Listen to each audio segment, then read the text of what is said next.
good friends over time, seeking retribution. We got winning on our mind.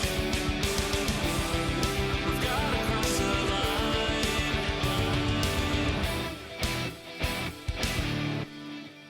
West Tigers Faithful, episode 20.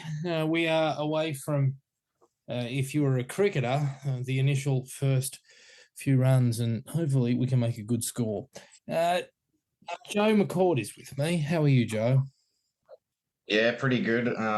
We've had more episodes than I scored runs in my third grade cricket career so far, so it's going well.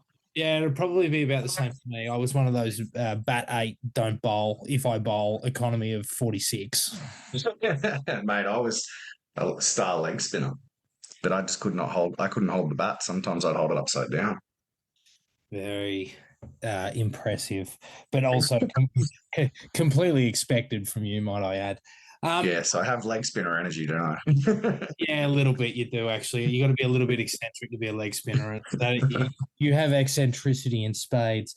One thing you also have in spade is sponsorship dollars. Can you tell us who our sponsor is today, please? Well, don't tell my boss that. So sponsoring podcast, as always, is Pinch Payments, Australia's favourite online payments platform. Plug it into QuickBooks, Xero or MYOB, get your invoices paid on time every time. www.getpinch.com.au.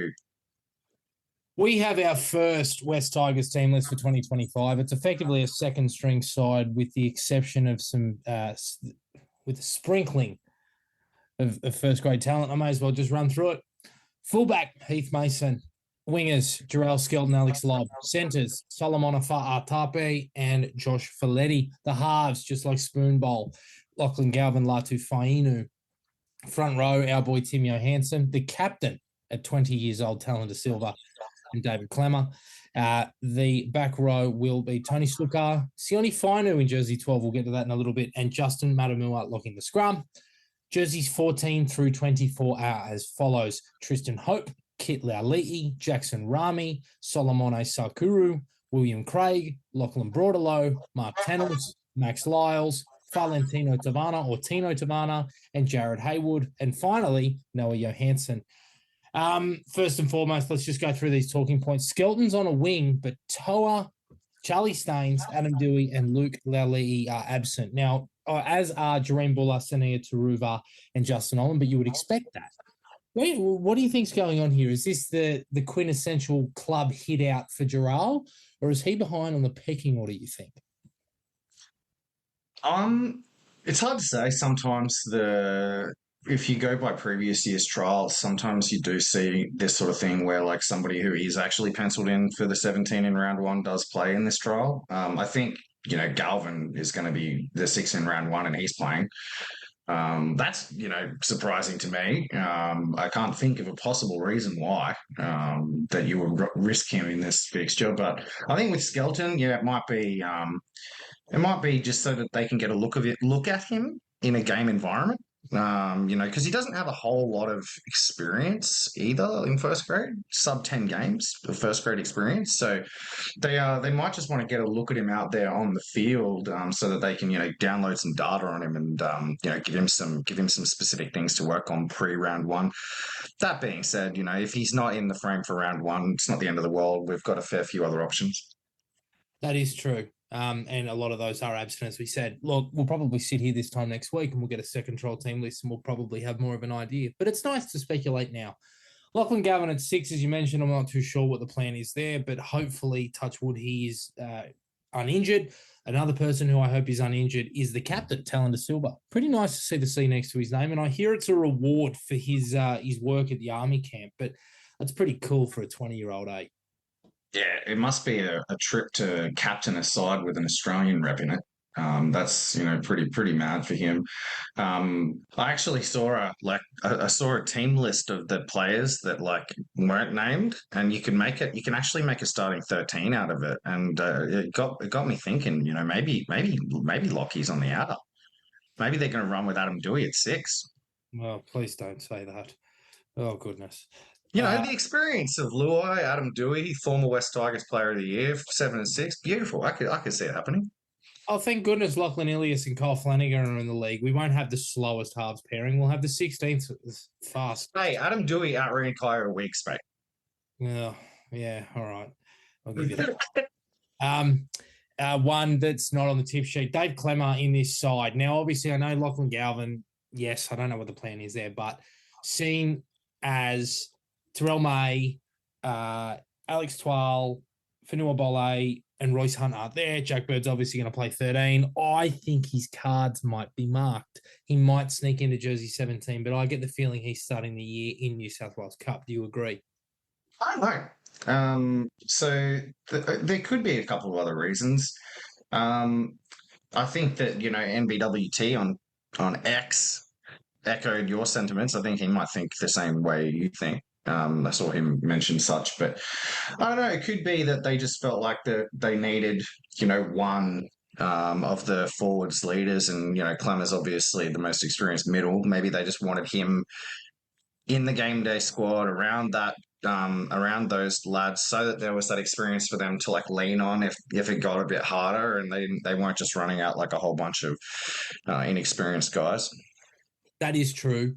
I mean, I guess we're just going to have to wait and see again what happens next week. I'm sure he'll be. I'm just trying to, offer the potential alternatives because, I know you and I both agree that David's maybe not the same player he used to be, and there's other cattle that could potentially do a job maybe better than him, but he's also an elder statesman of the game. He's a very experienced man, and I think he's there's some due respect with David Clemmer that I don't think that David Clemmer's performances were the reason that we've been struggling. So it's not like, I don't think that if the rest of the side performed well, David Clemmer's going to be the reason why, he'll drag us down. So, I think that the reasoning behind this whole mentality that potentially we might be looking at David Clemmer, not playing a whole bunch of games this year might be because of that contract thing that you mentioned, rather than his actual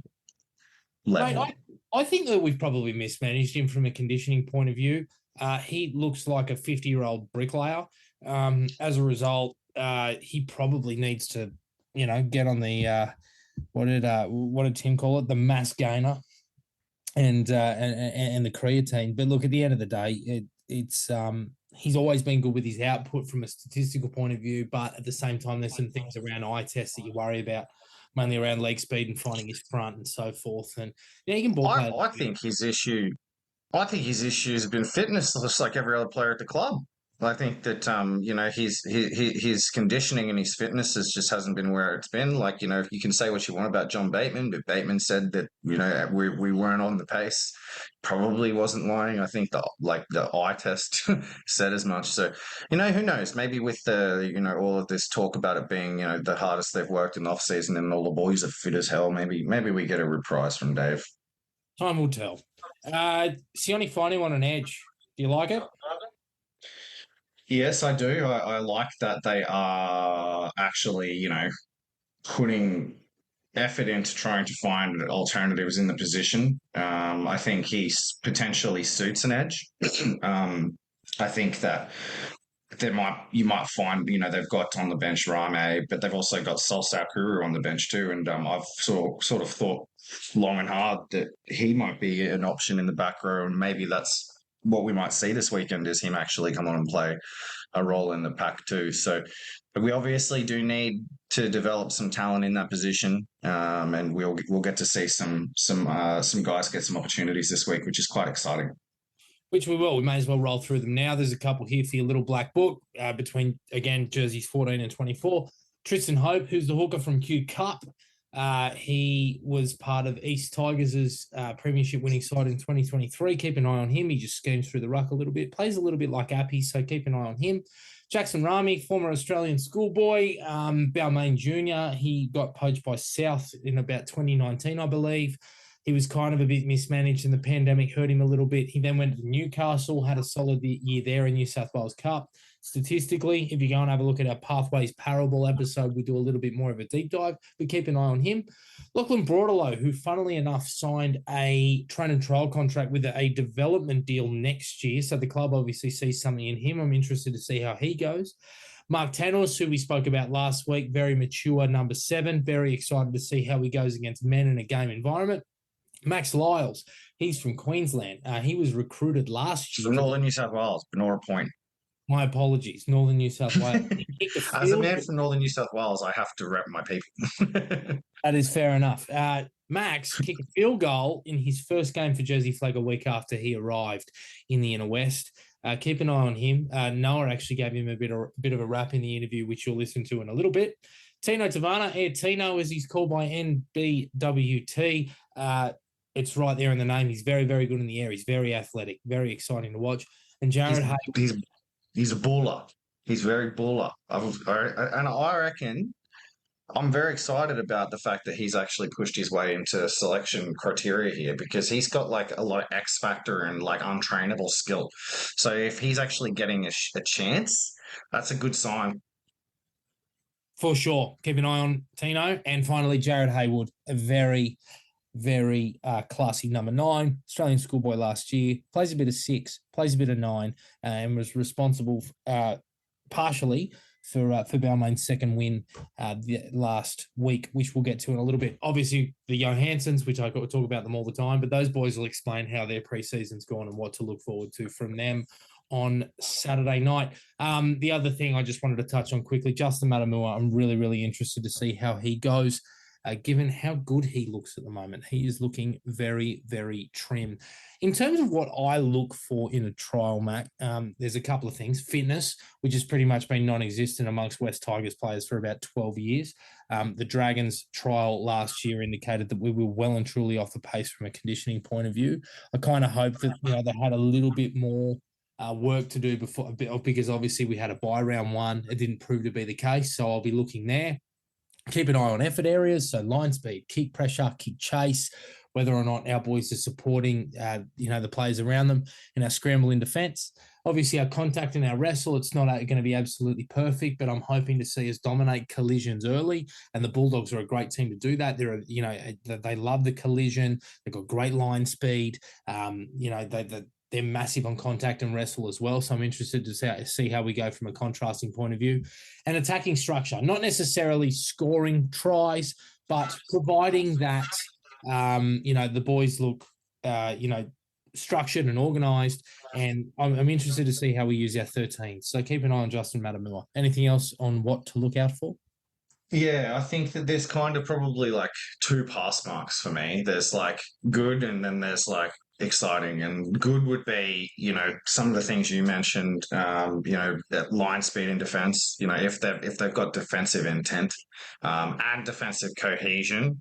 If we see that, I think it'll be a pretty good sign that the whole squad have kind of like bought into a defensive system, because these guys are probably not a particular group of players who've actually, played too much of the opposed sessions together, I would imagine, because it's such a mixed match of players. Fitness, obviously. For me, like attacking structure, it would be almost like if we saw some really good attacking structure and like, we were actually putting on plays in a game like this, I would see that as potentially like a reason to start thinking about the potential of the team being a bit higher than maybe we might have thought. Because generally speaking, that's not something you see in a first trial. It's not something that you see from a mixed match roster like this. I would like, a few players who potentially, haven't necessarily stamped their credentials to like, show out a little bit. A couple of solid plays here or there. From some of these guys that we haven't quite seen before. Matamua, I'm bullish. I think Matamua is probably going to be pretty central to what they're going to do this weekend on the field. But I would really like to see a big game from Felity. I think that if Felity doesn't have a big year this year, it's a big year for him. Like, let's put it that way. Like, it's an important year for him. He's going to be in the first trial team. He's, one of the older guys in the team now. And I think the other thing is that we're up against a side who, on paper, the team that Dogs have named here is not as high a pedigree looking side as ours. So, we should probably out, we should probably outshine them. So, I would like to see, um, you know, us match up to them physically, because that's what Cameron Ciraldo cuts his teeth on as a head coach throughout his whole playing group, right? So, like, if if we don't match up to them physically, then we know that maybe the hard work in the off season might have been a little bit overblown. Yes, that is absolutely true. And that forward pack, I think both forward packs are of a similar quality. Just quickly to have a look at the Dogs pack. It is Saluka Fafita, Bailey Haywood, interestingly, who's normally a 6/13, he's playing 9. Sam Hughes, who played a lot of grade last year, had a good year. He's playing as well. Harry Hayes is in the back row, as is Lipoy Hotboy, and Jamin Salmon looks a scrum. You compare that to us, Hansen De Silva, Clemmer, Sukkar, Sione Final, and Justin Matamua. I think it's a really, really similar battle. And by God, I hope we put it together. I bet the Dogs and a lot of other clubs wish they had the depth that we have at 9. Like, because I look at a guy like Jared Hayward, and the way he's performed in the first 2 SG ball games. I think he's an NRL player within 2 years. Like, I think there's a pretty good chance. You touch wood, you don't want it to have to get to that, but like, I think that he could do a job later in this year if he has to. He's that sort of like progressive talent to me. So I you see him, and then these other kids that we've got even coming behind him, and then you look at what the Dogs are having to do is like play a 6/13 at 9 in their trial, because they just don't have the cattle like behind their main guy. Yeah, well, I'm interested to see where Jake Turpin is. Maybe they're going to play him off the bench this year, or he's just not 100% physically. But normally he's their backup 9, so I find that interesting. Just quickly from the Dogs, I think that they're obviously Blake Tass, a pretty handy little player. Blake Wilson is started the year in first grade for them last year. He's a good player. Jonathan Su'a will be a superstar in a couple of years. I really like the look of him. Joey O'Neill's a good little cup halfback, as is Drew Hutchison in the halves. He was actually a player that you would like us to sign for next year. And we just spoke about the pack. Some other players to look for. Tom Amone in his first game back from England will be... As in our former Tiger, Tom Amone. Yeah, that's correct. Yeah. And was sort of, how do you say, celebrated as a signing for the Bulldogs. So he's had a good little career over there in England. So interested to see how he goes. Zion Maiu, who just signed last week, who got sent off last year for the Warriors in the first trial against us. I can't remember who he hit, but he's back to face us in a first trial. So hopefully for Zion's sake, he doesn't, or the person that he tackles, he doesn't knock anybody out and cop another 6-week suspension. Oh, you got me thinking now. Who was that? I can't remember. But anyway, yeah, it's a few players to watch, as is young Logan Spinks. He's a country boy, and Jack Underhill as well. I like the look of him as well. Who's Logan Spinks? That name rings a bell. He was a country boy that played in that Australian Schoolboys Carnival that Galvin did, and I'm pretty sure he rated really highly. He was playing for, the other Tigers team in the Laurie Daly Cup. I forget what they're called, Riverina, and impressed Gus so much that he ended up signing with the Dogs. Okay. Yeah, his name rings a bell. Anyway, continue. Anyway, let's just get into junior reps really quickly. We're just going to talk the good and the bad. We're going to file teams into good and bad. First one, West Harold Matthews. They beat the Dogs very convincingly last week, which I was very, very excited about. But it was actually the manner in which they played. This team play footy the way it's meant to. Their front rowers, they lay the platform. Kai Penfold, Jake Gaffney, Steph Finau, and the other 2 younger fellas on the bench are incredible. A Church and Havea scheme through the centre. Siatame Havea is just exceptional, quite frankly. Defensively, they looked excellent against a much bigger, more fancy Dog side. Admittedly, the Dogs didn't throw much at them, but even still, when you try and bang the front door down or knock it off its hinges, it's still hard to defend, especially at that age. They scrambled really well and worked hard for each other. And it was proof that, in the pudding, and this is a credit to the coaching staff, the players, and Shannon Gallant, and obviously Shane Richardson and so forth, that, we are teaching the right techniques amongst these boys and they're playing for each other. And that's really, really exciting. There was 2 moments in the game where they could have dropped their heads and they didn't. The first one was obviously the first set where poor young James Lanyon just couldn't, get a clean catch on the ball. The Dogs scored. We didn't mind. We got back in the grind. We scored our first set of the match once we had the footy. They also scored right on halftime, and that threatened to sort of kill us off a little bit. We got in the grind the first 5 minutes, and we scored a try a little bit later, which is an absolute credit to this side and their coaching staff and the game plan they have. Lakeman and Lele, Lakeman in particular, they play off the back of this amazing forward pack through the middle corridor. And then when it's time to spin it wide, they spin it to those boys. Javon has got a massive boot on him, and I didn't realise he put an absolutely beautiful kick away. It went about 60 or 70 metres downfield, found the grass and flipped momentum. So credit to him. But Curtis with his pinpoint kicking and his work down short sides is exceptional. Yakub Alijada, whose name I didn't have last week, he was the West's 3. He's the opposite centre to Elijah Sefor, plays on the left wing, plays on the left edge at left centre. Absolutely love the look of him. He is one to watch absolutely as time goes on. Really, really like the look at him. And young Josh Vella, who atoned for a couple of little mishaps the week before with some amazing leaps in the air, some exceptional goal kicking, and some really hard work out of yardage as well, which is a credit to him. So they really stood up. So I'm really excited to see how these boys go against another side that is 2-0 as well in Souths. Your thoughts? I think that the one to watch from this group long term is the guy that you've been talking about for a while, Siatame Havia Jr. I've never seen a player like him, frankly.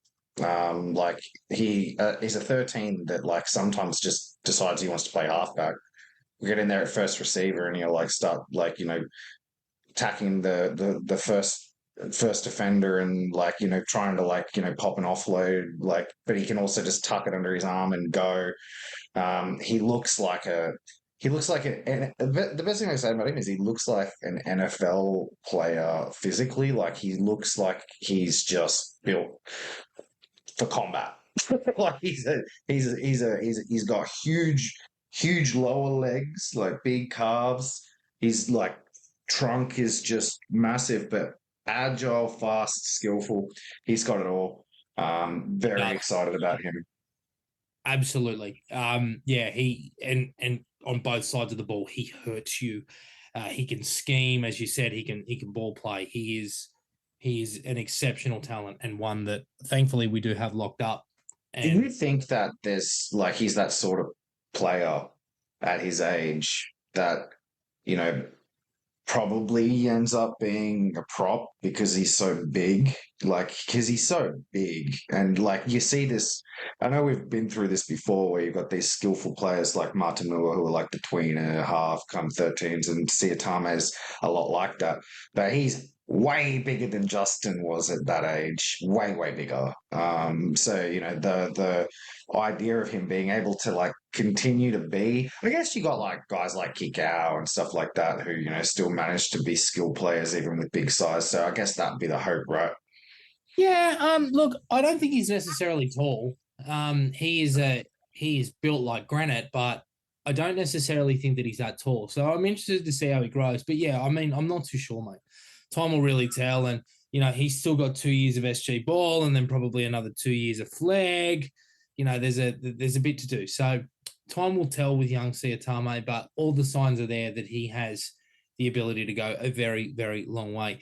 Sticking with the good Balmain SG ball, I'll let you just wax lyrical about Logan Brooks / Janinja for as long as you like. I feel like I've done it again.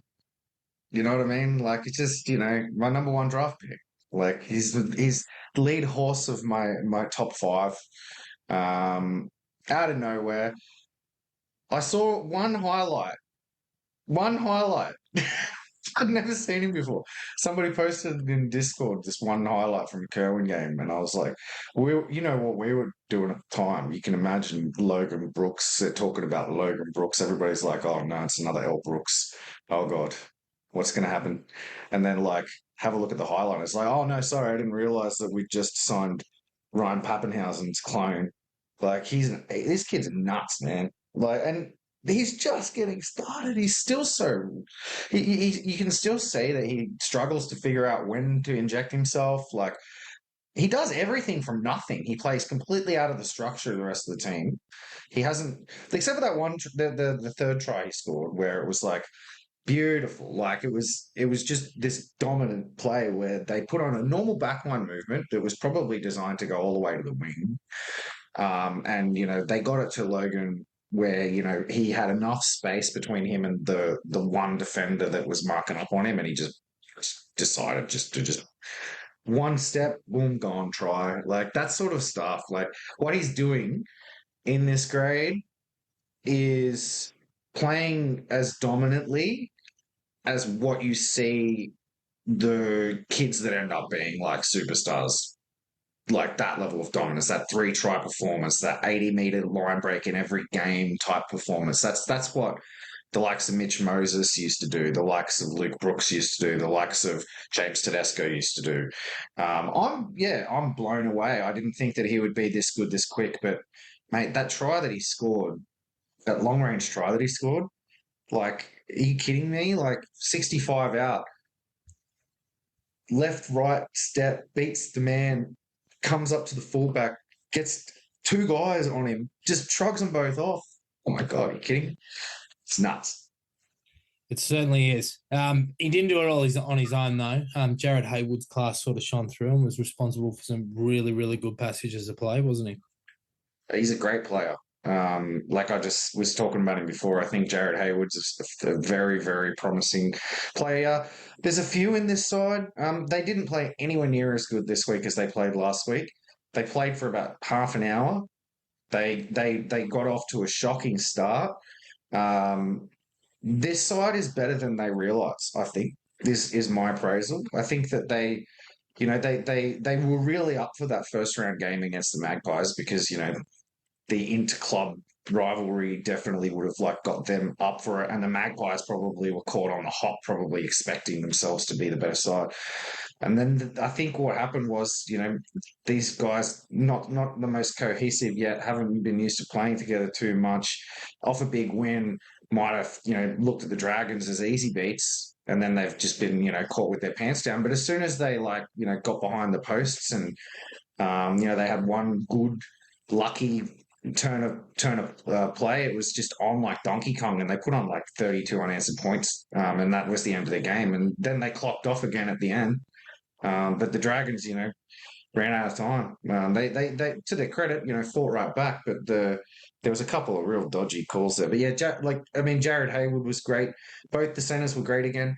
The guy that we didn't get a chance to speak to Shannon Gallen about last week, that put in another even better performance this week, was the 14, Blake DeVree. He's good. Like, he's small. Vandree. Sorry, Blake Vandree. He's everywhere. When he gets on the field, he is in the middle of the frame constantly, mate. He is an Energizer Bunny type 13, that rare archetype. He's got promise. I think, if it wasn't for the fact that the guy that's in front of him at the 13, Jordan Bunt, wasn't one of the, better players in the team, you probably have a chance of taking that spot off him. But it's good to have options. It is. Another boy, you keen on Will Stone, local boy doing good things. 2 tries in 2 weeks, yeah. That's very impressive, especially at this level.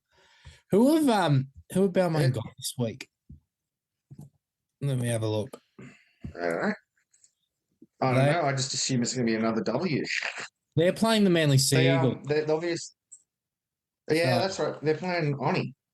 They are, which will be interesting. They're playing up against Oni, and without Mark, and without Mark Tanous, without Jared Hayward.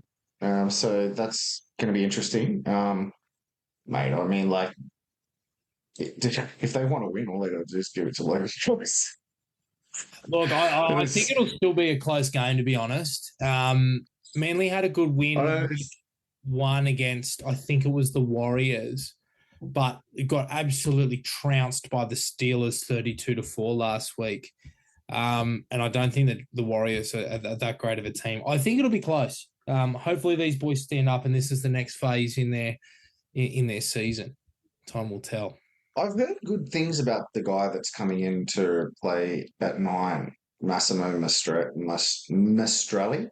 Yeah. So it might be he might be like we just seem to just like clone nines at this club, but I think Cohen Benson probably actually outplayed Mark Tanus last week. I think Cohen Benson can play that dominant halves position, so he could probably take that mantle over from Mark to a degree. And then aside from that, like all their strength's still there. The center's still there. The outstanding fullback, the front row that have been playing super good. Zane Farr-McKay, he's been really good. Yeah. So he's a very impressive player. And the thing I like about the Tigers forward pack is that they just workmanlike. They're like Tim Johannssen. One of the things that in the interview that we had with Tim, that he talked about was that he likes getting big minutes, and Noah said the same thing. They like getting big minutes because they feel like they get better as the game goes on. That's how all these Tigers forwards play. As the game goes on, they get more on top of the other forwards, which is a testament to their fitness level, I think, which is probably a good segue into talking about the Magpies SG Ball, because I think that might be the big difference between the two rosters from what I can see. I think so. First and foremost, before we really talk about anything, we just want to send our best wishes to Peter Ty and his family. That poor bastard, that was a really, really ugly collision. I hope he's all right, and I hope that once he is okay and ready to go again, that he can jump back into this footy side, because I've got to be honest, Peter was excellent to start, and he looked really, really good early. He did. He looked like the best on ground. Yeah, it looked really for us. Yeah, it was extremely disappointing, but really hope he's okay. Back to your point, I think that West lacked the direction required at this level currently. I don't think it's necessarily one player. I think it's probably a whole of spine issue. I just think that there's times where the play's breaking down, or they're not, or they're premeditating a little bit, or it's sometimes the wrong shape. Unfortunately, that's going to have to be something that they're going to have to fix very, very quickly. And, whether or not it is changing personnel or not, it's something they're going to have to work out quickly. If you look at the tries scored this week, I think it proves my point a little bit further. One was off some nice second phase, and then a beautiful pass from Phoenix Godinez. It wasn't really a play where you get to a certain point, you drag defenders in, you've got like a 7-3 split, and then you sort of shift the ball one side because you have an overlap. That didn't really happen. Junior Fagalele scored a nice little try, but I think it was more the defense going to sleep. So I think there's issues there. I also think that there are issues with silly errors and penalties that are either relieving pressure or allowing the opposition to build momentum. And twice this year, 2 weeks in a row, the 10 to 15 minutes after halftime has been what's killed them off. It's really, really disappointing. I don't think we're using our weapons as well as we could. I thought Phoenix was exceptional. He was our best on ground, busting tackles at will. The try that we did score, obviously, he assisted it. But before that, he ran 30, 40 metres downfield after scooping up a loose ball. He beat about 5 or 6 players and then got an offload away. So he is definitely primed for a decent season. But you look at the way that they're using Hiamasi at the moment, and it feels like it's premeditated and the opposition's already ready for it. And that's a worry for me. Do you agree? Yes. I think that I'm surprised that Mike Cassini's not playing in the trial this weekend, because I would have liked to have seen him play in a different team to actually see if, the team structure is kind of the problem with him. But, that's not to be. Look, it's not all bad. As you said, Phoenix has had a great game in round 2. He was a bit quiet in round 1, really showed out in round 2, which is what you want to see from a player with his the cards marked as they are with him. A player in that side that I've actually been impressed with both weeks has been that fullback Oidman. I think he's actually really good. I think that he has the look of a player who is sort of a little bit maybe like he's a little bit further along in his development than the rest of the players or something. Like he kind of seems like he's just playing a little bit more professionally. Maybe he put in a few more extras than some of the other lads. I don't know, but like he's, his attitude shines on the field. Like he's, he's still kind of like putting in the effort, even when the game's lost type of player, which is really impressive. And I can't say the same about a lot of the other players. Like there doesn't seem to be a lot of hunger to me. Like there doesn't seem to be too many players in that team that are like actually trying to like take the bull by the horns and be the difference maker that's actually keeping them in the game. I think that they might be used to just flogging everybody on skill, or maybe they were a little bit more reliant on the larges than we thought. That could be it too. Obviously, Ashton played that role like constantly after Onatoni got injured last year.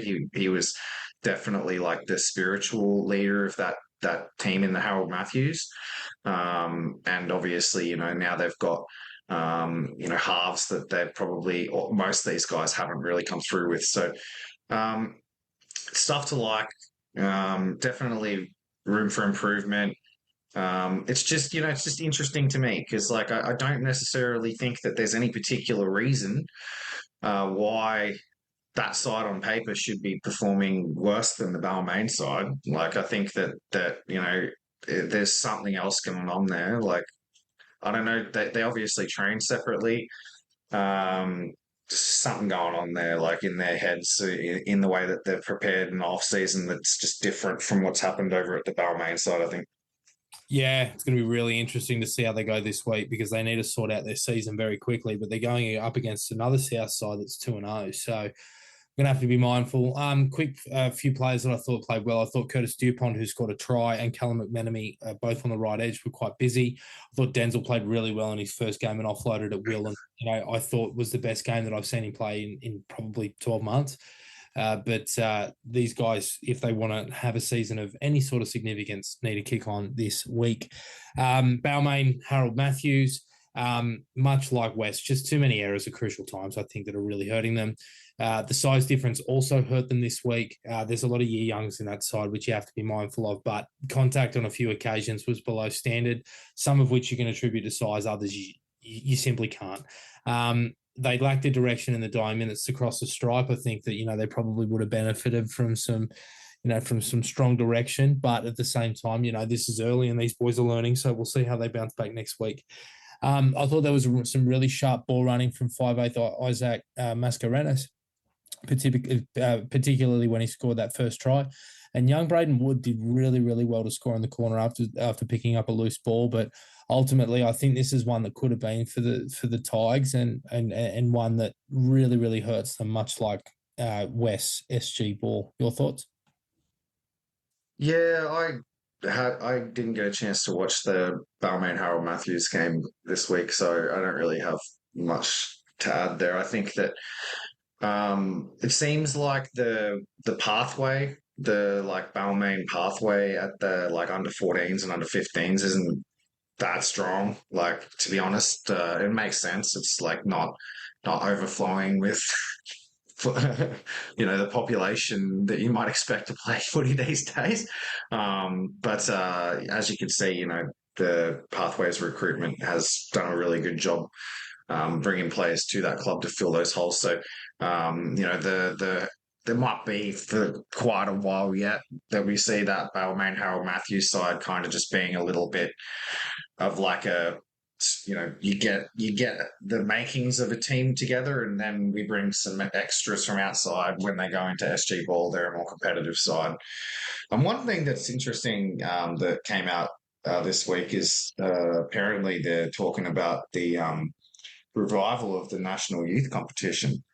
I'd be really interested to see, because one of the things that's been, a little frustrating as a fan of the Pathways is like not very much opportunity for us to see the Pathways talent play all in the same team. which, was always one of the coolest things about national youth competition. As a Tigers fan back in the day, you would see the two pathways coming together and you would see all of them playing together.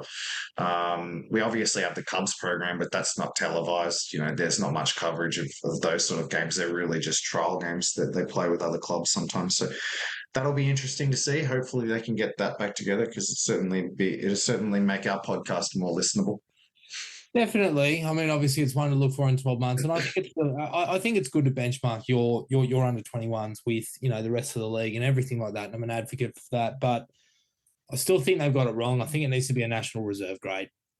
I don't, in terms of players and their development, what is best for them is to play against men, where defense is important and contact and wrestle is important, as opposed to, these high scoring affairs that you do see in the under 21s, which are great for entertainment, but I don't think they really necessarily develop the skills defensively that a footballer needs to deal with how tough it is in the NRL.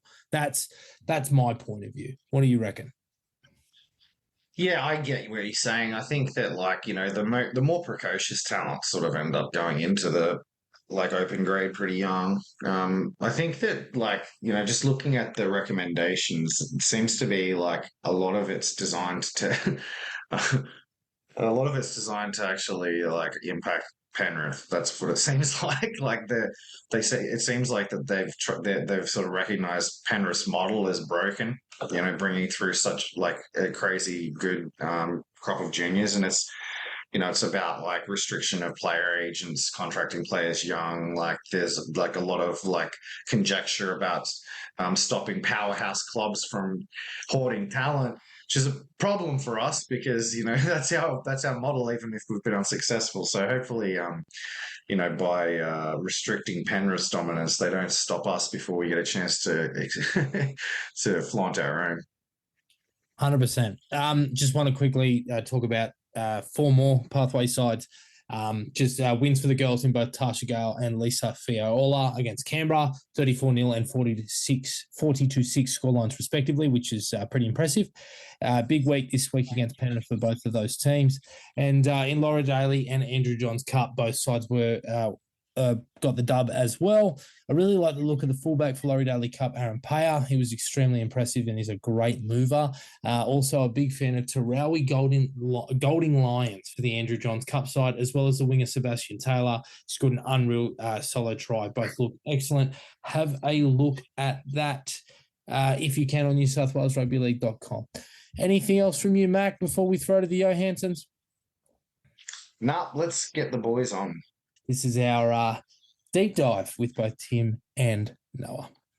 Well, we talk about them probably too much. We're always rapping them, always rapping their dad, but we thought we'd finally actually get them on the podcast. Tim, Noah Johannssen, how are you boys? I'm good, really good. Good to be here. Did you blokes coordinate? Nobody can actually see that you guys are wearing white shirts, but I'm sorry that I didn't adhere to the dress code. No, we should have made it a thing. Yeah, should have dropped it in the chat. That's all. No, we actually didn't even coordinate it. I was actually having a nap before, so I just threw something on. Love it. Well, thank you. Boys, you guys would have got the news a little bit before us, but at 4 p.m. Tuesday, you guys were named as both being in the trial for this week. Timmy, obviously, you've been doing a preseason with first grade, so you were kind of expected to be named. But Noah, I had no idea. Mate, congratulations. Tell us about how you found out. I appreciate it. It was pretty crazy. It was one of the goals I set out at the start of the preseason. I wanted to end up trialing or whatever, but I didn't think it would actually happen. I was just it was a goal. I told my dad about it and stuff, and said I could get a trial if I kill it or whatever. So then on Friday, there was talking about Benji had named a team or something to trial, and then my coach Aaron Payne come and seen me, and he said they have too many middles up there, you're not going to trial. He told me. So that was last week on Friday, and I was like, oh, all right, it hit me a bit, but yeah, I don't know. I still felt for some weird reason that I would trial. And then yeah, this week I was at work and I got a call off yeah, one of the boys, Billy from the club, and he just said, yeah, come in, like Benji wants to trial you and stuff. So crazy, yeah. Like I wasn't expecting it. Like after just being told that like I wasn't doing it and stuff, and it just changed. Do you reckon Painey was stitching you up? Yeah, no, I don't know. Well, he told me, he said like I was so like he said he was pushing me in there to try like to trial and stuff, and he even announced like the other boys were trialing like Max Lyles and Tino. So he said he announced them that they were trialing and stuff, and but he said to me, he said he was like pushing me to trial to Benji and stuff, but he just said like there was too many middles. And then yeah, got the call on Monday, and then yeah, Ruben Porter got moved up to the All-Star game or something. Yeah, that's right. And then it opened up a spot for me. So yeah, I was just so grateful that like last year, like being in Shield and stuff, and like you know just playing flag, and I haven't even played a cup game before or nothing like that, and like to get an NRL trial, like yeah, I'm just grateful. Amazing, mate. So, Lozzie and Tino are the two boys that you said that have had big cup pre-seasons. Do you feel that, you know, obviously Painey was pushing for you to trial? Is this almost like a reward for the hard work that you put in, you think? Yeah, I think so. Yeah, he said he was going to be rewarding a few boys for trialing, for the training during the preseason and stuff. He said some boys will be getting rewarded, and I didn't know. Like, there's so many boys who like ripped in. There's so like all of us, the whole cup team, like everyone was just ripping in. Like, so it was so like neck and neck for who was like standing out and like who was like you know doing well because everyone just was having a crack. So I still didn't know, like I didn't know if I was gonna get a chance or not, but then yeah, just ended up going my way, I guess. So from the perspective of like the off season, obviously Tim, you've been training a lot with the NRL squad, but you are named in the New South Wales Cup squad, and so you Noah and Tim, you were training with New South Wales Cup a lot last year, but Noah, you hadn't really had. You've been training with Jersey Flag last year, is that correct? Yeah. And so from the perspective of like, you know, last year compared to this year, probably a better question for you, Tim, since you know, have seen both. Like, has there been like a much of a change in the attitude and the performances of the boys in the New South Wales Cup squad? Yeah, I'm pretty sure it's huge at the moment. Like the change, the differences in like last preseason and this preseason with them. I'm not too sure because I wasn't there for the preseason last year. But from what Paney said as well, it was like he's pushing it really with more players, with like more available players now. He can push a higher standard because like there's so many players now. So if you're not kind of meeting the requirements that he's after, like there'll be consequences and stuff like that. So I think that kind of pushes everyone else, especially all the competition with everyone like kind of nipping at everyone's heels for spots and that. Makes everyone else kind of lift and then go to that other level. But yeah, apparently the boys looking really good this year. Well, yeah, 100%. Everyone's like just fit, and that's what Paney pushed at the start of the preseason. He said like this preseason just going to be about fitness and like who's fit because that's what the game is nowadays. Like you have to be fit, and so yeah, we done heaps of fitness. Like they were smashing us and that, and like yeah, that's what he did. He just like made everyone way fitter and that and ready to go. I've heard through the grapevine that you boys have both been smashing the fitness drills. I heard a rumor that you, Tim, were like second fastest in the Bronco drill or something like that. Is that true or is that? I think me and Buller tied second. Pretty Galvin crazy for 2 minutes out in front. Yeah, Galvin's crazy. He's actually, I've never seen something like anything like it. He's actually like freakish. So you're quickest of the forwards in the 1.2. I got like a 4:36. Bro, that's unreal. I ran a Bronco in 6 the other day. Oh, you did? So this is the idea. This is like a league Bronco it's so standard. hard, eh? And then this is a local Resi standard. Admittedly, I haven't run a Bronco. Last year I was down to about. I had it down to about 5:10 last year. Mate, it'd take me 6 hours. Oh, that's all right. What position do you play? Play a bit of lock, but not in the same manner that you. Lock. No, man. bit of back row too, but my leg speed is atrocious. What's the age gap between you two? Tim's a year older than me, so 15 months. 15 months. Okay, so that's nothing at all. So therefore, have you boys played together previously, like in a 16s or an 18s? Yeah. We used to play like back in like under 10s. When Tim was playing under 10s, I'd like go up and play under 9s with him. Oh, under 10s with him when I was under 9s. Then we went to nights together, and we were playing SG ball together and stuff. And where else did we go? Bulldogs. We played a few games there and stuff. So yeah, we've played together like all our lives. Any good stories? Any games you remember doing anything nuts together?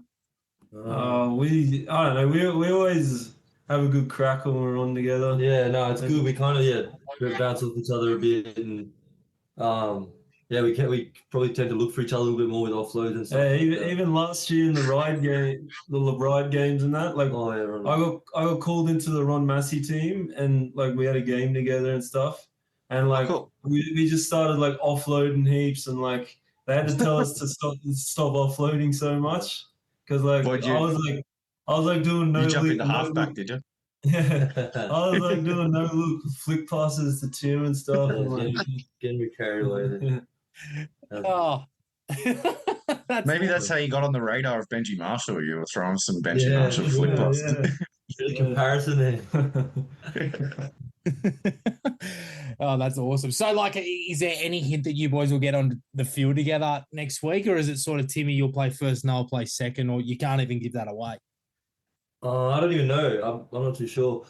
I hope we get some game time together, but no, Benji kind of keeps his cards close to his chest, so I don't know what's going on. He seems like a bit of a sentimental bloke. I reckon he might throw his on there for the last two together or something. Maybe, just to that'd get be it good. Yeah, that'd be good. No, I'd be mad. That'd be unreal. We got family coming down to watch and stuff. So. Yeah, Dad would be pumped if we got on together. Yeah, be mad. He'd probably jump the fence and be the 14th man, wouldn't he? Oh, yeah. He's the most passionate bloke you've ever seen, dude. Crazy man. Tell us about him. We always talk about him. What's your old man like? Tell us about Adam. He's a character.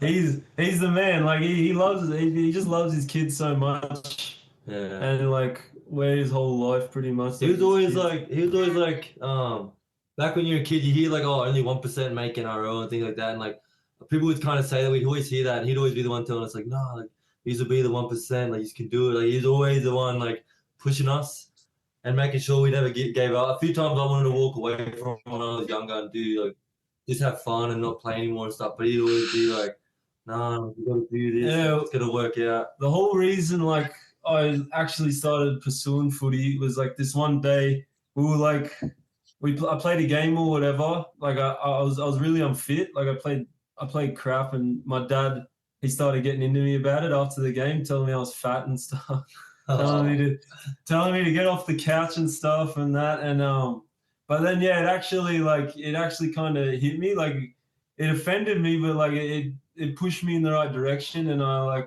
was up in the morning at like 5 in the morning and started running.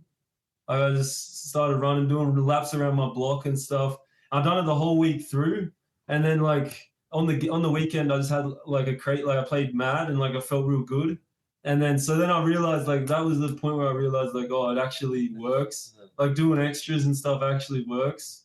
Yeah, then just kept going with it, and then here we are today. Yeah, but he's always just been like in the corner pretty hard, very encouraging. Yeah, he's a 1 in a million bloke. Like he's actually no one else like him, I bet. High praise, mate. High praise, but from what I've seen and heard of him, very fair. Timmy, another club. Well, it was another club, but it's still a big deal, and you mentioned them before. You're at the Dogs for a little while, and in that time, you managed to win a Jersey Flag title. What was that like to do with that bunch of boys? Yeah, it was all right. Like it was. That was like the year where he started like not liking footy that much. So to be honest, after I won, that was one of the main reasons that I like kind of knew that it was time to step away, because I just didn't have that like. I didn't care. I didn't care about it that much. That's why I was just like, oh, we won. I should be happy. I should be like kind of cheering with all the boys, but I just wasn't even like. I was pretty detached from the result, really. But it was definitely a good achievement because I've never won a grand final before. Like my whole junior footies and nothing, I've never won any. But that was the first one. But yeah, I guess because of where my mind was at the game at that time, it wasn't like as big as it should have been. But if I win one nowadays, it'd be a different story. Timmy, you talked there about the fact that you were quite detached from the result and, you weren't feeling your best.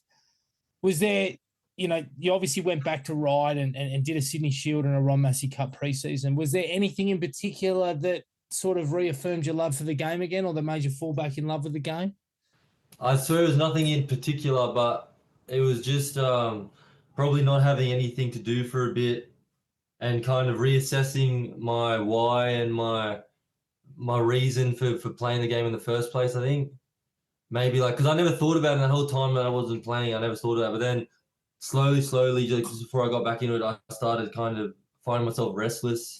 I wasn't training, like doing any physical training kind of thing for a while. So that was new to me as well. And then, when I got the call from the club and it felt like I was kind of I guess they were after me. So I was kind of celebrated.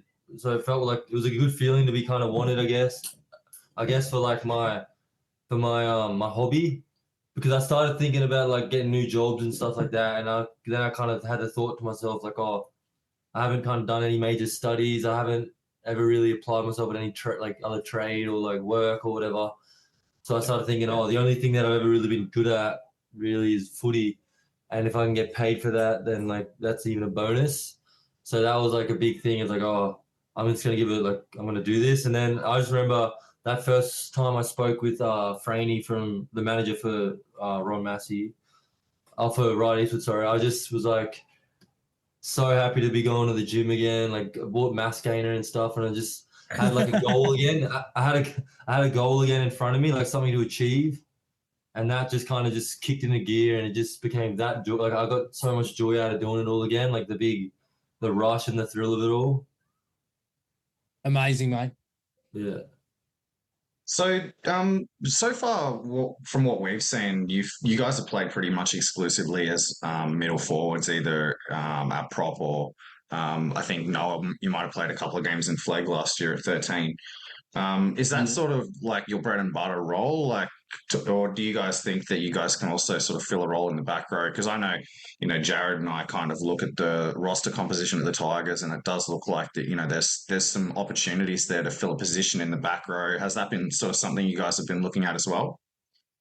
Nah, not really for me. I've been a middle my whole life. If they put me in back row, I'd give it a crack. But I like it in the middle. Yeah, I'm the same. I've always just been a middle. In under 16, I played a bit of back row. I would play back row if the opportunity arose as well, like Noah said, but I wouldn't go out of my way to kind of ask for it or nothing like that. But I'd be happy to play there. It'd be cool to learn a new spot on the field as well. Yeah. And different way I could be used would be good. But at the moment, just kind of middle. I like it. I love it in the middle as well. It's pretty fun. You get your hands on the ball a lot and kind of you're amongst the action kind of thing. So with your fitness level, are you kind of looking at potentially carving out a role as that high minutes sort of 13, or is that just more traditional sort of prop what you guys are trying to kind of aim at? 100%. That I want to play big minutes.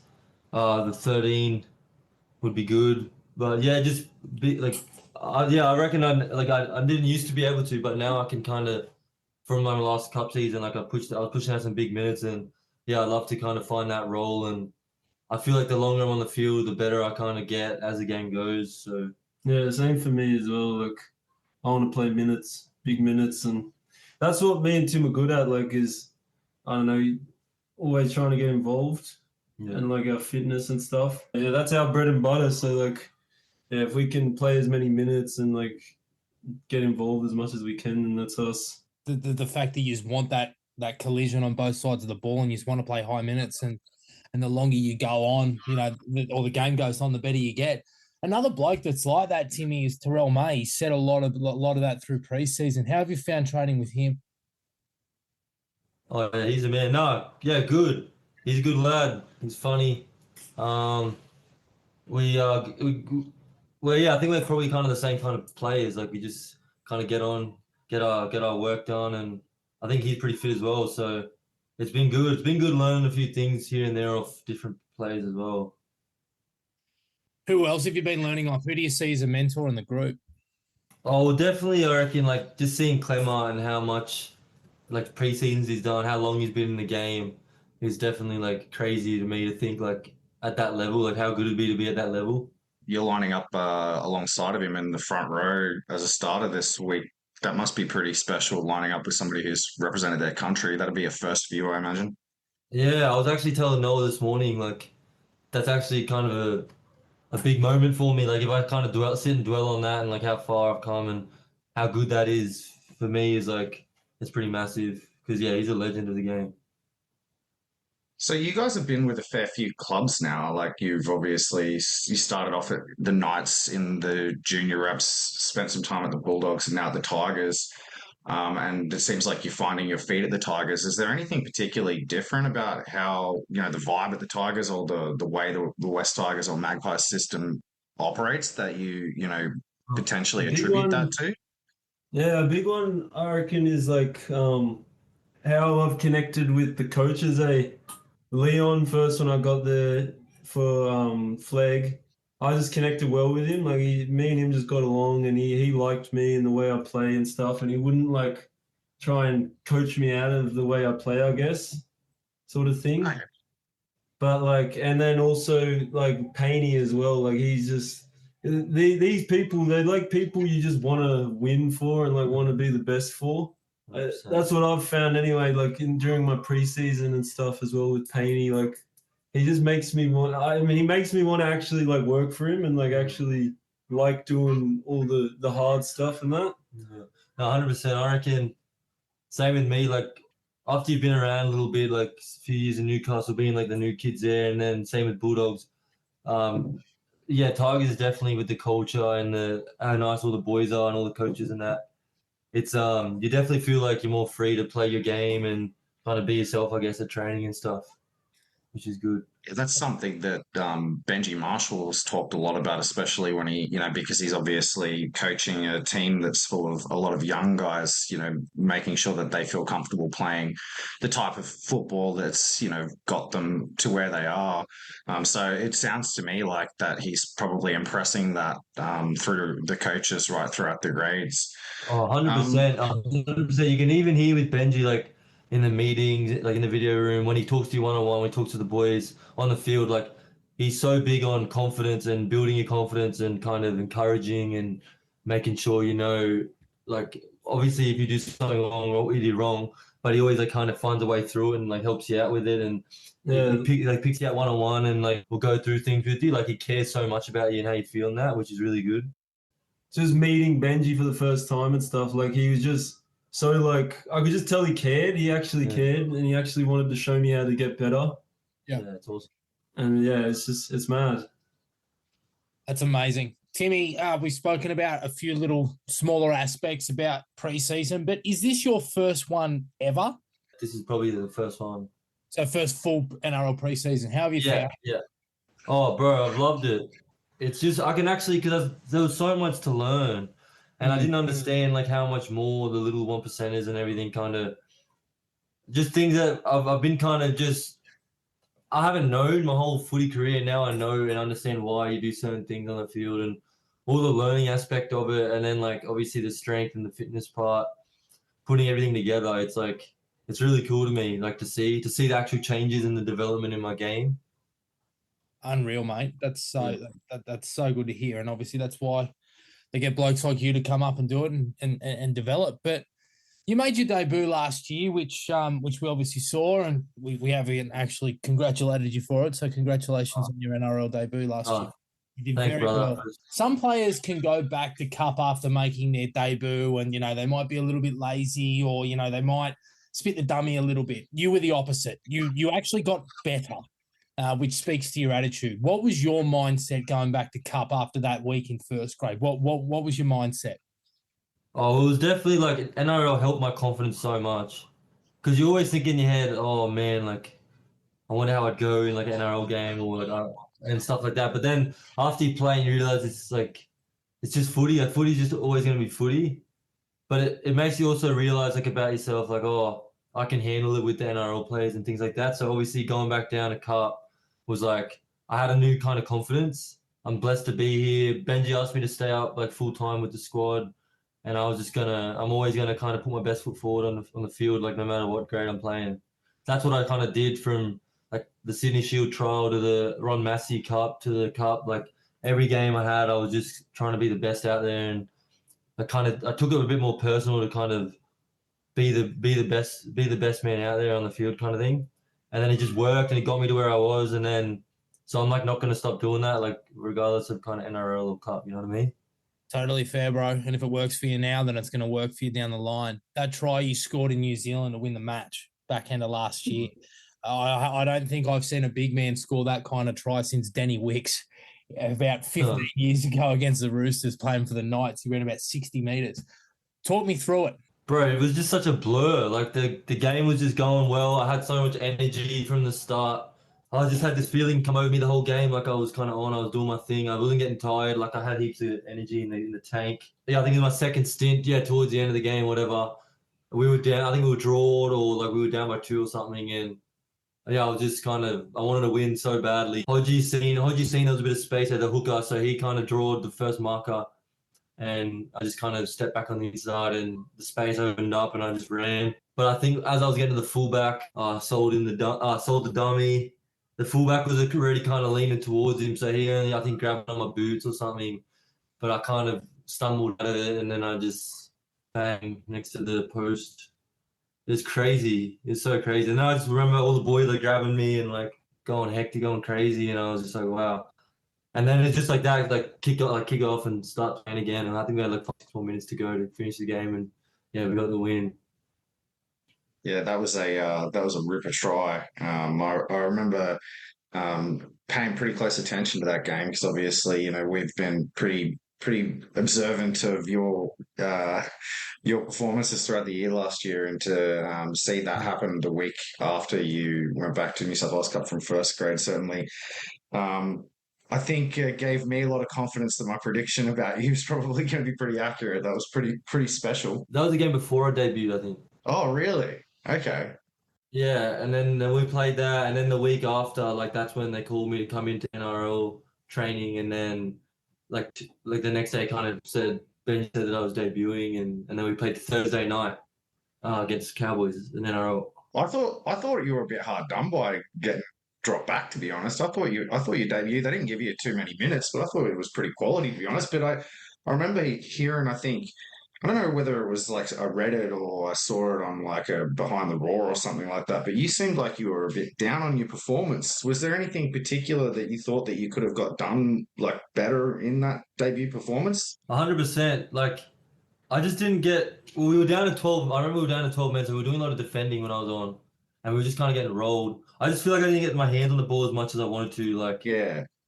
And I just feel like because I was kind of chasing a lot in defense, I was just a bit more fatigued than I would have liked to have been, and I just didn't scratch that itch. I don't know. It's hard to explain.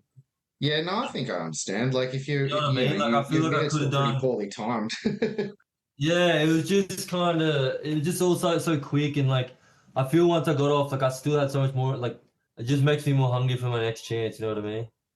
Yeah, I think you might have a fair few chances this year. Do you have any idea, like, what the situation's like at the moment for, those bench positions in first grade? Like, are you still of the view that like there's a jersey there for you to take for round one if you continue to put your hand up throughout this trial period? I think they've already got kind of their 17, but I know that like Benji kind of has told me like, oh, just keep doing what you're doing, basically. Keep having a crack, and I'm not kind of like I just got to like learn not to be rushed or whatever. Like just keep biding my time, being patient, and keep working hard, and like whatever opens up will kind of open up. Yeah, that must be pretty tough considering you went from Sydney Shield to first grade in half a season. Yeah, it is. Yeah. It is tough. It is tough, but good things take time, and you got to just kind of wait for your turn, kind of thing. Great attitude, mate. No, we haven't dragged you in about 5 minutes. No, that's all right. No, I understand, mate. Tim's the golden boy around here. Well, Does it motivate you even more to perform in cup and push for higher honours alongside your brother here and all this and him getting all the accolades? 100%. Yeah. No, yeah, we've always been competitive as like me and Tim, always like wrestling and going to the park and playing footy and that, and always trying to be better than each other. But it did give me like a little, like I was so proud of him and so happy for him and stuff when he did get the thing. But then it also did give me a bit of a kick in the backside as well to start working and start doing better in that, because I want to get there as well. I want to get to. So I want to do that, and that's like one of my goals this year is to debut, obviously, and like just work as hard as I can and put myself in the best position to just I want to be even like the player of the year and things like that the team got last year and stuff. Like it's all just a bit of extra fuel for me and stuff as well, which is good. 100%. Because Noah actually got a contract before me back at Tweedhead, like when we were growing up, like. He was signed with Gold Coast Titans like early on. Yep. And they didn't want to sign me. Even though my dad and I think my manager at the time were trying to like kind of push me in. They kind of jump on the back of Noah's coattails into the deal. I just wasn't like I wasn't that good. I had no confidence back then. And I remember like seeing Noah get a deal and like seeing him like start getting up and training and stuff. Because I wasn't training back then. That's when I kind of flipped as well, and something flipped inside me, like, oh, this guy got a contract. He can actually get up and do something and get yourself on. So then that's when I got signed by Knights. He started running hills with me, and he was like, I was smoking him off all the hills. Bro, he used to smoke me. I remember one time my first run with him, like he was smoking me. It was a hot ass day. We were doing these hill runs, and I just wanted to rest so badly. So on the way back, when we were running back, we're running down the hill, and I was like, I started walking, and I was like, you're not meant to run down hills, mate. No, I was like, that's how you roll your ankle, mate. Anything for the competitive edge, just to make sure. sure. Bro, I was just off it. I was off it. I couldn't believe how much fitter and faster he was than me. But then that just was such a realization, like, because then gotta start doing it. When he went to Newcastle, and I stayed in Gold Coast. I was with the Titans for like when I was 16 and that, and then so then he come back after like a preseason or something with SG Ball, and he was just fit as, and that was another humbling for me as well. I was like, wow, he started smoking me in the fitness and stuff. But yeah, we've taken that approach with us like all our lives. Yeah, we've always kind of humbled each other in like different ways. Like even I remember one time like I was at like a good level as 2022. But I was still just something in my game was like I wasn't giving it my all. And I remember Noah and Dad were kind of saying to me, because I got dropped one game or whatever, like someone picked me up and dropped me on my back or something, and Noah and Dad were giving it to me. And then it was literally that moment when I started saying, no, like stuff this. I was so cut. I was like, nah, I'm done. I'm gonna start running hard. Because I'd like used to just, I guess like soft be. I don't know. I was just soft. He used to just do like some little shimmy sort of thing, like handbrake before he. We've all been there. Yeah, we've all been there, mate. Actually, that reminds me. Do like little shimmy. But that actually made me back myself more, and then realize when I started like running harder and like taking I was like, oh, I can actually do this, and I started breaking tackles more, things like that. The next week after that, he had like the craziest game we've ever seen him play. It was like against right. Oh, yeah, we played more. We got put in like Moorebank Rams. You heard of that? I played Moorebank Rams in a trial last year. Yeah. Oh, true. Yeah. Well, we were in Moorebank Rams because the Bulldogs put us there just for a week while they had a bye, and we just got to the club from Nui. Yep. And I just copped that off Dad and Noah, and then I just kind of he had like 20. It was like 20 carries or something, and like 40 tackles, something crazy. But it was just something like I'd never done before. I didn't even know I had it in me, but. Yeah, like that's the thing with having like your brother and stuff. It just pushes you to that other level, I reckon. Yeah, 100%. So, as Tigers fans, like we've actually not really had too many brothers at the club before. Maybe in the lower grades years and years ago, but no, you see like other clubs. You got the obvious Trebojevic brothers and stuff like that, and it seems to always actually affect the whole playing group. And now we've obviously got you guys, 3 Fainu brothers and the Lolly brothers. Like, do you see that same sort of competitive nature in them when you guys like watch them train? Is it a similar vibe? And like, given that now there's so many of you all that are like brothers, can you see that sort of affecting the rest of the group as well? I feel like because they're like different positions. Oh yeah, they're all different positions, eh? Like Sammy, Latu, and Sione. So I think it's a bit of a different dynamic. But when you're both the same position, same Yeah, size, same everything, kind of, it's like it's a different probably level of competitiveness. I think.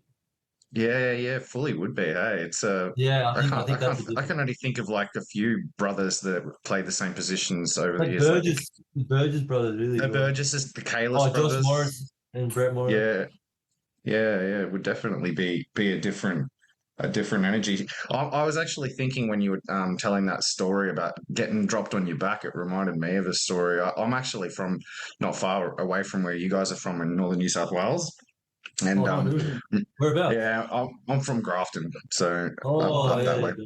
When I was a young fella, I had something similar happen to me, but the bloke who put me on my back ended up breaking the record for most consecutive NRL games played without injury. He's a fellow by the name of Luke Douglas. I remember I took a hit up off a 20-meter tap. I was actually a prop. Took a hit up off a 20-meter tap, and he'd been like just smashing us the whole game. And I was running straight at him, and I saw him, and so I took a diagonal curve to try to run it like one of the backs instead. And he slid over and he grabbed me and he picked me up and he hit me with a rock bottom. Like he like literally like picked me up with one arm and threw me on my back. Look, that was the day I realized I wasn't cut out for footy. No, you need a good humbling. Take a good humbling every now and then. It's good. We've all had fair share of wax, especially in the middle. Oh yeah. That's probably what separates you from me. When you got put on your back, you come out the next week and make 200 meters, and I decided to go play some video games. No, it's yeah. I think that's just what I was always instilled in us. Like when we were young, is like just not to. I guess don't take that backward step. Like you got to kind of. You want to be the one. You want to be the man, kind of thing. Don't quit. Yeah, you don't want to kind of stop to anyone. Yeah, absolutely. But yeah, it was funny in the pre-seasons, because we're with different teams, obviously. Like every time that I would get on like the 1.2 or whatever, we'd like tell each other. And so the first one I got, I ran a 3:39 or 4:39, sorry, not 3:39. That'd be nice. Say, all right, Lachlan Galvin. That'd be nice. No, 4:39. And then I sent Tim a text or whatever. I got it, and then the next week he done his run and he got 4:41, and he's like he just missed it off me. That was the first 1.2 you did. Yeah, and then the last 1.2 you did, which was like the first big day back after Christmas. I remember sitting on the line in full thinking like, oh, I'm gonna beat 4:39, and that's when I got the 4:36. I texted Noah straight away. Hey, that was the first one he messaged there. Yeah. So good. Anybody around the club that you think is in for a big year? Any of the players you boys are looking at besides yourselves and going, oh, I think they're in for a big year. Who am I thinking of? I reckon. Probably Cup. Like I reckon, like Maxi Lyles and like Tino, obviously the ones trialing, and then also we got a hooker named Joe. Oh, Joe. Love it. I'm not sure the last name, but he's a Fiji, and he seems like he moves around pretty well, and stuff on the field. And then there's Bailey Hodges. Yeah, we like. Yeah, Bailey. I got big raps on Bailey. He has like tackle efficiency stats better than anyone in the first grade side. Yeah. Well, that's just from what I've seen. Like, and even like Vaca, like there's heaps. It's been such a like hectic preseason. Like, all the boys have just been ripping in, and like we've been training at such a high intensity every session. Like everyone's just going at it. And but yeah, I don't know that. From what I can see, like, we're going to have a big year this year in the Cup. Cup will have a big year. Both grades will have a big year. Both grades. I think that's same with NRL. Is like everyone that's been training is just, Benji said too, it's been like a mad preseason. Everyone's ripping in. Like, I think everyone's, I'm expecting big things out this year. I think everyone's kind of just going to that next level. What sort of difference has having somebody like Jerome Luai around the playing group had on like you? You know, you obviously were training the back half of last year with the NRL squad. Has that alone been quite a big thing? Yeah, it's I think it's been pretty massive for the boys. He brings like a new energy and like a mad I guess attitude and outlook on everything. And it's you can see how much he encourages the boys and how much he lifts all the lads. So that's been pretty good. Been pretty good to train around him and that. All right. So, look, who's your like crew at the club? Like when you guys are, going out for coffees and stuff like that. Who do you tend to get around? Who do I get around? Well, when me and the training trial lads probably hang out the most. Tristan Hope, Lockie Oh, yeah. Bordelot, and Jackson Rami. How's Jackson going? Because he's obviously come back to the club, but he's former Australian schoolboy and that. Has he had a good preseason, you reckon? Yeah, he's been ripping in too. He's mad skillful and fit, good tackle techie. Yeah, he's a good lad. We play ping pong together as well, so he's all right at ping pong too. Timmy, you sort of spoke about finding your why again and everything like that. No, we'll probably start it with you. What is your why, or who is your why? Who are you playing for every week? We're pretty like hectic with like God and stuff. So like, I'd say that's my biggest why, like God. When I like put him first and stuff, I feel like I don't know, I play better, I'm more focused on the game and stuff. Also like my family. I just love the game, mate. It's such a good game. Be successful in it and make money. Fulton blokes. Exactly. Timmy, who's your why? Well, my wife is a mad, what's the word, inspiration. She's such a big fan of mine, and like she's so helpful. And so too my dad and mum. It's mad. Like I gave my dad my debut jersey for Christmas, so watching him like tear up and cry like a girl when I gave it, it's pretty good. Nah, nah, seeing him how much he cares and that for that kind of thing, and seeing that like you make him proud is always like a mad inspiration to do anything. So if you can kind of make a living for yourself in an area that also brings like joy to other people, is like why not? And God, like Noah said, God put us on this earth probably and gave us a bit of a gift that no one else can we can say kind of gave it to us. Like it was God, so we know that it was God, and we kind of want to honor him and do what he's kind of put us here to do. Respect, boys. Respect. Yeah. One to finish. Any goals for the year for both of you? What's your plan? For me, yeah, like obviously play NRL. I just want to do the best with what I can do. Like just put my best foot forward in every aspect of the game and stuff. And yeah, be a student, learn off my superstar brother on how to play good in the cup. Do you want me to set your goals for you, Noah? Since I'm such a Johannssen fan, I can set your goals for you. Sure. New South Wales Cup Player of the Year, New South Wales residents. Yep, that's it. Hey, That's the goal right there. goal. What about you, Tim? I want to submit a spot in the first grade team as quick as I can and kind of show everyone what I can do out on the field in the NRL stage. I think you'll get that chance, mate. Boys, Thank you so much for your time today. You've been unreal. It's great to chat with you and to get a bit more insight into the men behind the players that we see every week. We wish you the absolute best of luck on Saturday. Do your best. Appreciate it. Thanks for getting us on, eh? Yeah, thanks, lads. We really appreciate it. We will catch you for a coffee when you're in Sydney or something. Mate, I live in Sydney. I'll come see you soon, eh? Hopefully you blow up and like the whole world can see that these are the faithful Tigers supporters. Yeah, the insane, long-suffering Tigers supporters. Yeah, we'll do some marketing for it. We'll get you a pinch payment sponsorship if you can get us a few other lads on the podcast. No, we'll get my dad on for it. Yeah. He's a legend.